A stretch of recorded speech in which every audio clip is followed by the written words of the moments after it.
اور جب ہم کوئی آیت کسی آیت کی جگہ بدل دیتی ہیں اور اللہ جو کچھ نازل فرماتا ہے اسے خوب جانتا ہے تو کافر کہتے ہیں کہ تم تو اپنی طرف سے بنا لاتے ہو، حقیقت یہ ہے کہ ان میں اکثر نادان ہیں۔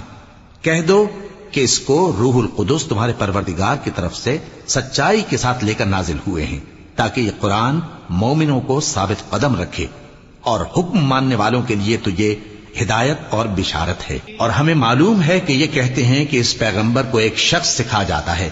مگر جس کی طرف تعلیم کی نسبت کرتے ہیں اس کی زبان تو عجمی ہے اور یہ صاف عربی زبان ہے۔